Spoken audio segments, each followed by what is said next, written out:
Thank you, Judge. At the same time our military is facing deep spending cuts, our president is threatening another war, this one against Iran. Joining me now is retired U.S. Army Intelligence Colonel Anthony Shaffer, author of Operation Dark Heart. Colonel Shaffer, it's always a pleasure. Welcome here. Always good to be on with you, Judge. Thank you. Colonel, many people who are self-proclaimed hawks, who say that they are strongly in favor of the defense of the United States of America from enemies, real and imagined, have attacked Ron Paul as having an unrealistic or even a dangerous view about our foreign policy. You, a career military officer, have defended Ron Paul. Make the case.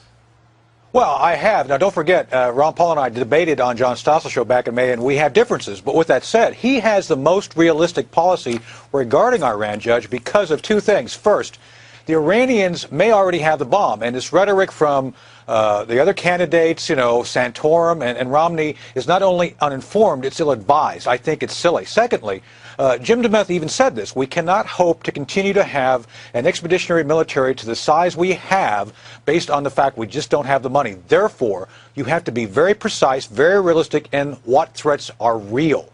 And I think Ron Paul's policy is the most accurate based on what we need to face as a nation going forward. You spent a year in military intelligence, so you know of whom I'm about to speak. The head of the Israeli Mossad says Iran is not a threat to Israel, and if it is, we can deal with it on our own. And Prime Minister Benjamin Netanyahu says the same thing. Why do you think Ron Paul is the only Republican who agrees with them, and the other Republicans are disagreeing with them? Well, that's a mystery to me, because the Israelis themselves have said, leave us alone, we'll deal with what we have to deal with as a country.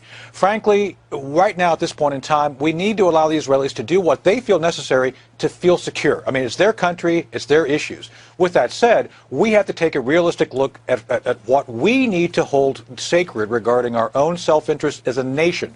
The idea of involving ourselves in expensive wars, frankly, President Reagan tried to avoid getting us involved in large land conflicts, as I would show, regarding the bombing in Lebanon. He did not want to see us bogged down. Colonel, is the United States government engaged in covert operations on the ground in Iran as we speak? I got to be honest with you, I don't believe so. However, I do believe we're doing everything we can to understand what is going on inside. There are real threats there, Judge. Don't get me wrong. The Iranians are trying to develop a new class of nuclear weapons. I believe they already have at least 2 nuclear warheads available to them. They're looking at EMP weapons, which could devastate our infrastructure. But the question becomes, are they rational or irrational? I disagree with the State Department's comments a couple of weeks ago saying they're irrational. These folks are painfully rational by the fact they understand the survival of the regime depends on them acting somewhat rationally to make sure we don't do anything to go after them. Got it. Colonel Anthony Shaffer, always a pleasure. Thanks for joining us. Thank you, Judge.